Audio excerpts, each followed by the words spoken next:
নমস্কাৰ বন্ধু বান্ধৱীসকল, কি খবৰ? আশা কৰোঁ আপোনালোক আটাই ভালে আছে। মই মানে আজি এটা ভিডিঅ' বনাব ওলাইছোঁ।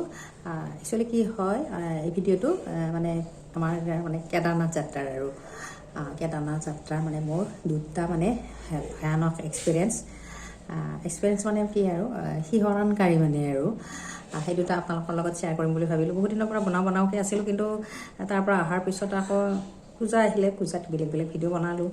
সেইটো বনোৱা হোৱা নাছিলে। আজি ভাবিলোঁ নাই এনেকৈ থাকিলে নহ'ব, মানে মই মানে ভাবিলোঁ আৰু মানে আপোনালোকৰ লগত শ্বেয়াৰ কৰিবই লাগিব। তাৰপিছত প্ৰথমতে আমি গ'লোঁ কেদাৰনাথ আমি দৰ্শন কৰি আমি তাৰ পৰা গ'লোঁ বদ্ৰীনাথো দৰ্শন কৰি আমি যেতিয়া গংগোত্ৰীলৈকে গ'লোঁ আৰু গংগোত্ৰীলৈকে মানে বদ্ৰীনাথৰ পৰা গংগোত্ৰীলৈকে বহু দূৰ হয়। বহু দূৰ হ'লে আমি গ'লোঁ প্ৰথমতে উত্তৰাখণ্ডৰে মানে শ্ৰীনগৰ বুলি এখন ঠাই আছে, শ্ৰীনগৰলৈকে গ'লোঁ আমি। বদ্ৰীনাথৰ পৰা আমি শ্ৰীনগৰলৈকে গ'লোঁ। শ্ৰীনগৰত গৈ আমি ৰাতিপুৱা আমি 7টাত গ'লোঁ। 7টাত গৈ আমি 4টামান বজাত আমি শ্ৰীনগৰ পালোঁ। শ্ৰীনগৰ পাই এতিয়া শ্ৰীনগৰৰ পৰা আকৌ ক'ত যাব লাগে? উত্তৰকাশীলৈকে যাব লাগে। উত্তৰকাশীত আকৌ ৰাতি থাকিব লাগিব। তাৰপিছত আমি এখন সেয়া গাড়ী ল'লোঁ,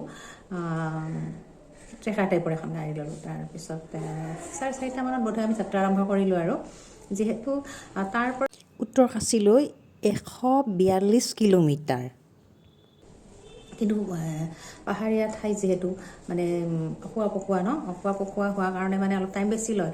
তাৰপিছত আমি এনেকৈ গৈ থাকিলোঁ আৰু ড্ৰাইভাৰজন ভালেই আছিল আৰু বহুত ভাল ড্ৰাইভাৰজন, নেপালী মানুহ। এই যে মানে বেলেগ কথা পাতি আমি এনেকৈ গৈ আছোঁ আৰু সেই পোহৰ পৰিছে, ভাল লাগে নাই। তাৰপিছত মই আৰু এগৰাকী আমাৰ লগত যোৱা দুগৰাকী আমি আগত বহি এনেকৈ গৈ আছোঁ। গৈ থাকি কিনে মই কেইটামান এনেই মানে ভিডিঅ' বনাইছিলোঁ আৰু মই ভবা নাই যে এনেকুৱা হ'ব বা এনেকৈ এটা মই ভিডিঅ' বনাই আপোনালোকৰ লগত শ্বেয়াৰ কৰিম, তেনেকুৱা বুলি ভাবি মই এনেই ভিডিঅ' বনা নাছিলোঁ। মই ৰাস্তাৰে ভিডিঅ' বনাইছিলোঁ। সেইকেইটা ভিডিঅ' মই দেখাম।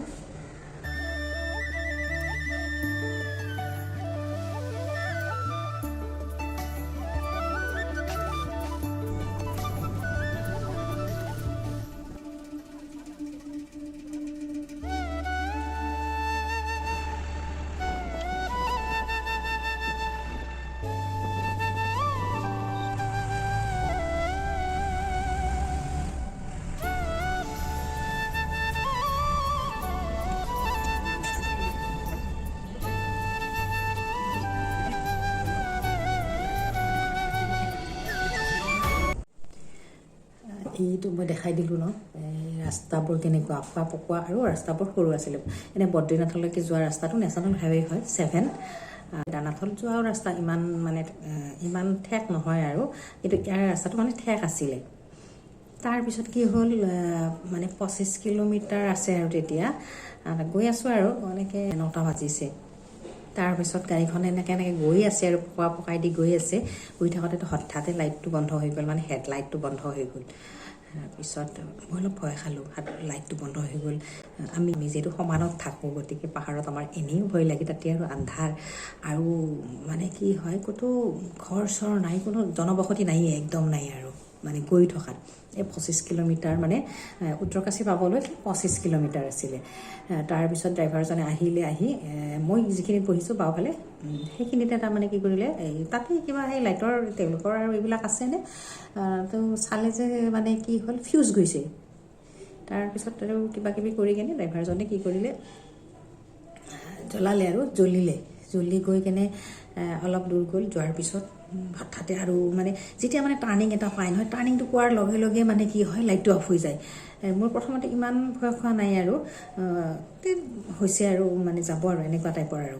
তাৰপিছত ছেকেণ্ড টাইম আৰু যেনেকুৱা হ'ল। থাৰ্ড টাইমত মই মানে বহুত বেছি ভয় খালোঁ। মানে গৈ থাকোঁতে এটা স্পীডত থাকে, বহুত বেছি স্পীড নহয় যদিও এটা স্পীডত থাকে।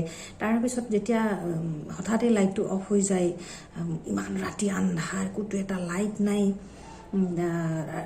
আৰু ইমান ৰাস্তাততো লাইট থকাৰ কথাও নাহে দিয়কচোন ন লাইট নাই এটা ৰাস্তাত মানুহ নাই এখন গাড়ী নাই এনেকুৱা এটাত মানে হঠাতে যেতিয়া লাইটটো বন্ধ হৈ যায় নহয় মই মানে এনেকৈ চিঞৰি দিওঁ আৰু মোৰ মানে এনেকুৱা লাগে মই চাগে গাড়ীখন চাগে একদম তললৈকে বাগৰি পৰিব আৰু আজি মৰিলোঁ আৰু এই মানে গংগোত্ৰী চাব আহি আজি শেষ এনেকৈ জানেনে 5 বাৰ তেনেকুৱা হৈছে 5 বাৰ লাষ্ট টাইমটো মই একদম বিৰাট ভয় খালোঁ আৰু মই মানে একদম বহুত চিঞৰিছোঁ মই মানে বাৰ মানে এই কেদাৰনাথ বাবা আজি বচোৱা আৰু আজি কিবাকৈ মানে আমাক মানে উত্তৰকাশীলৈকে মানে পহুচোৱা আৰু তাৰপিছত এনেকৈ গ'লোঁ আৰু ড্ৰাইভাৰজনে ক'লে আৰু যে আৰু 5 কিলোমিটাৰ গ'লে এখন বজাৰ পাম বজাৰখনত ঠিক কৰি লওঁ তাৰপিছত এনেকৈ গৈ আছোঁ নাপাওঁ তাৰপিছত অলপমান গৈ কেনে অলপমান পোহৰ হেন দেখিও যদিও নাই নহয় তাৰপিছত কি কৰিলে মানে মোৰ লগতে যোৱা তেওঁলোকৰ মানে এটা টৰ্চ এইখিনি আমাৰ টৰ্চ আৰু এই আপোনাৰ পেঞ্চিল বেটেৰী টৰ্চ টাইপৰ কিন্তু মানে চাৰ্জ দিয়া আৰু টৰ্চ এনেই অকণমান পোহৰ হয় আৰু মানে মোৰ মানে জীৱনৰ মই কৈছোঁ নহয় মোৰ জীৱনৰ মানে সাংঘাতিক এক্সপিৰিয়েঞ্চ এই এটা কি কৰিলে শেষত মানে এনেকৈতো আৰু ৰাতি ধৰক 9টা বাজিছে তেতিয়াতো আৰু ক'তো ৰখি থকাৰ উপায় নাই বা এনেকুৱাতো নহয় যে গাড়ী এখন আহিব গাড়ীখনৰ পৰা কিবা হেল্প ল'ব তেনেকুৱা নহয় তেনেকৈ মানে গাড়ীখনৰ আমাৰ ড্ৰাইভাৰজনে কাম কৰি থাকোঁতে মানে 3জনমান ডেকা ল'ৰা আহিছে মোৰ মানে বিৰাট ভয় লাগিছে এই ৰাতিখন এই ডেকা ল'ৰা আমি মানুহ একজন যদিও ভয় লাগে তাৰপিছত মই আকৌ সুধিলোঁ ইয়াতে বাঘ চাঘ ওলাই নেকি ড্ৰাইভাৰজনে ক'লে কেতিয়াবা ওলাই মই মানে আৰু বেছি ভয় খালোঁ এনেইতো মোৰ বহুত সাহস আছে কিন্তু মই সিদিনাখন ইমান বেছি ভয় খালোঁ মানে মোৰ একদম মানে কণ্ঠ শুকাই যোৱা বুলি যে কয় মোৰ মানে কণ্ঠ শুকাই গৈছিলে তাৰে পিছত মোৰ কাষতে বহি থকা মানুহজনক যে টৰ্চটো দিলে তাত আমি সকলো আৰু টৰ্চ মাৰি যাওঁ আৰু তাৰপিছত কি কৰিলে জানেনে ড্ৰাইভাৰজনে সেই অকণমানি পোহৰত সোঁ হাতখনেৰে টৰ্চ মাৰিলে বাওঁ হাতখনেৰে গাড়ী চলালে ভাবকচোন কিমান এক্সপাৰ্ট ড্ৰাইভাৰ হ'ব লাগিব বহুত মানে পোহৰ থকা টৰ্চ লাইট হ'লেও বেলেগ কথা অকণমানি পোহৰ জাষ্ট মানে ৰাস্তাটোৰ মানে সেই ৰাইট ছাইডটোহে দেখা পায় গোটেই ৰাস্তাটো দেখা নাপায় তেনেকৈ টৰ্চ মাৰি মানুহজনে আমাক 20 কিলোমিটাৰ নিছে 20 কিলোমিটাৰ আৰু সেই সেনেকৈ 20 কিলোমিটাৰ কেনেকুৱা এটা ভয়ানক এক্সপিৰিয়েঞ্চত মানে গৈছোঁ মোৰ মানে এনেকুৱা লাগে পটককৈ ক'ৰবাত কিজানি মানে কেঁকুৰিটোত কিজানি খুন্দা এটা খাই তলতে পৰিলে আৰু গাড়ীখন কেনেকুৱা ভয় খাইছোঁ কিন্তু ড্ৰাইভাৰজনক মানে ধন্যবাদ ড্ৰাইভাৰজনে মানে একদম ধুনীয়াকৈ আমাক উত্তৰকাশীলৈকে লৈ গ'ল আৰু গাড়ীতে গৈছিলে আৰু এখন ভাল হোটেল দিব খুব কমতে 500-600 মানতে হোটেল এখন দিব তাৰপিছত হয়ও আমাক তেনেকুৱা হোটেলখনেই দি দিলে মই হোটেলৰ পিকচাৰটো দি দিম কেনেকুৱা হোটেল আমি সেই হোটেলখনত ৰাতি থাকিলোঁ আৰু এইখন হোটেলতে আমি থাকিলোঁ আৰু মাত্ৰ 600 টকা লেট্ৰিন বাথৰুম দেখিছে নেকি ধুনীয়া গিজাৰ চিজাৰ চব আছে মাত্ৰ 600 টকা আৰু আমি পিছদিনাখন গংগোত্ৰীলৈকে ইয়াৰ পৰা আমি যাত্ৰা আৰম্ভ কৰিলোঁ গংগোত্ৰীত আমি এদিন থাকিলোঁ গংগোত্ৰীৰ পৰা আমি হৰিদ্বাৰলৈকে আহি সেইদিনাখন হৰিদ্বাৰত আমি থাকি নেক্সট দিনাখন আমি ৰাতিপুৱাই দিল্লীলৈকে আহিলোঁ আমাৰ ট্ৰেইনখন 6:55 আছিলে নেকি 6:55 বোধহয় আছিলে 6:05 আছিলে নেকি মই সঠিকটো পাহৰি গ'লোঁ আমাৰ মানে যিহেতু 4 ঘণ্টাৰ ৰাস্তা হৰিদ্বাৰৰ পৰা দিল্লীলৈকে 4 ঘণ্টাৰ ৰাস্তা আমাৰ স্লিপাৰতে কাটিলে ৰাতিপুৱা সোনকালে উঠিলোঁ 4টাতে উঠিলোঁ উঠাৰ পিছত আৰু মোৰ এনেও ট্ৰেইনত মই বহুত টোপনি মাৰিব আপোনালোকে দেখিছেই টোপনি মাৰিলোঁ তাৰপিছত বহুত টোপনি মাৰোঁ যিহেতু কি হ'ল উঠাৰ পিছতে মই বহি ল'লোঁ খোৱা নাই কিন্তু দেই বহি লৈ মই এই গোজা মাৰি মানে এই কোণাটোত মানে ছাইডৰ যিখন ছিট আছে সেইটো ছিটত সেই এটা ছিট পালোঁ আমি সেই ছিটটোত বহি লৈ মই গোজা মাৰি মানে শুই আছোঁ টোপনি আহিছে ভাল টোপনি আহিছে তাৰপিছত মানে গম পালোঁ মই কিছু দূৰ যোৱাৰ পিছত মানে এঘণ্টা যোৱা নাই আৰু কিছু দূৰ যোৱাৰ পিছত মানে কি হ'ল এই গাড়ীখন মানে ৰখিলে মোৰ ভাবিছোঁ এনেই ৰখিছে আৰু ক্ৰচিং থাকে তেনেকুৱা কিবা কিবি আৰু এনেকুৱাবিলাক ৰূপটো বৰ মন দিছে তাৰপিছত আপোনাৰ কি হ'ল এই কোনোবা কন্দা যেন পাওঁ কোনে কান্দিছে, কিয় কান্দিছে, এনেকুৱা মানে। তাৰপিছত মই চকু মেলি দেখিলোঁ মানে কি মানুহখিনি কিবা লৰা ঢপৰা কৰিছে আৰু কান্দনটো কিবা বেছি হৈছে।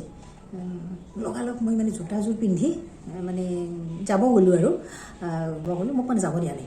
কি হ'ল মই সুধিলোঁ যে আমাৰ ট্ৰেইনখনে ল'ৰা এজনৰ ডিঙিটো কাটি দিলে। ভাবকচোন কেনেকুৱা বেয়া লাগিব পাৰে। মোৰ গাড়ীখন ৰখি দিওঁতে মোৰ মানে ইচ্ছা আছিলে আৰু নামি গৈ চাম আৰু এনেকুৱা। মোৰ এইবিলাকত ভয় নালাগে, মানে এজনে পাৰ হৈছিলে, নেক্সট হয়তো তেওঁ মানে পাৰ হ'ব খোজোতে হয়তো গাড়ীখনে মানে ডাইৰেক্ট খুন্দিয়াই দিয়া নাই, হয়তো গাড়ীৰ বডিত লাগি ডিঙ পৰি তলত পৰি মানে কাট খাই গ'ল। আৰু মানে ঠিক আমাৰ পিছৰ ডবাটোৰ তলতে মানে ল'ৰাজনৰ তেনেকুৱা এটা হ'ল। আমাৰ ডবাটোত থকা কেইজনমান ল'ৰা গৈ কিনে চালে আৰু চাই আহি ক'লে আৰু যে আপুনি চাব নোৱাৰিব, এনেকুৱা হৈছে, গোটেই ডিঙিটোতে কাট খাই গৈছে।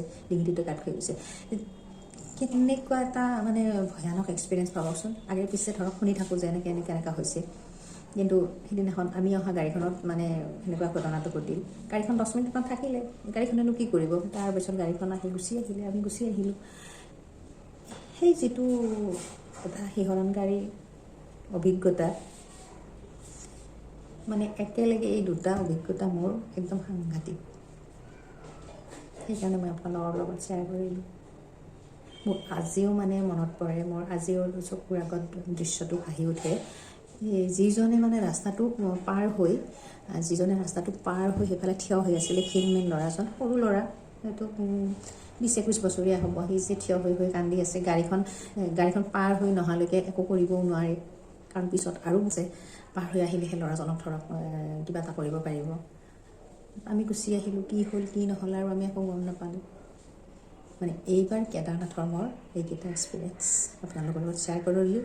কেনেকুৱা এক্সপিৰিয়েঞ্চকেইটা কেনেকুৱা মানে ভয়ানক, একদম ভাবিব নোৱাৰা ধৰণৰ। ঠিক আছে, ইয়াতে ভিডিঅ'টো সামৰণি মাৰিলোঁ। আৰু শেষৰটো অভিজ্ঞতা হ'ল কি জানেনে, আমি ৰাজধানীত আহিলোঁ দিল্লীৰ পৰা। ৰাজধানীয়ে আমাৰ গুৱাহাটী পাব লাগে সন্ধিয়া মানে 7:25 আৰু আহি পাইছে কেইটাত জানে? এই যে accident, north east express accident হৈছিলে, তাৰ কাৰণে মানে গাড়ীখন লেট হৈ ৰাতি 2:15 আহি পাইছে জানেনে। 2:15 আমি মানে পল্টন বজাৰ পাইছোঁ। আৰু মোৰ লগবিলাকে চবকেইটাত মানে আপোনাৰ নলবাৰীত ৰখিছে, ৰঙিয়াত ৰখিছে, বৰপেটা ৰোডত ৰখিছে, চবতে ৰখিছে। মোৰ লগবিলাকে চবেই তাতে নামি থাকি গ'ল, মই অকলে নামিলোঁ গুৱাহাটীত। দেখিছেনে, এয়া এটা অভিজ্ঞতা।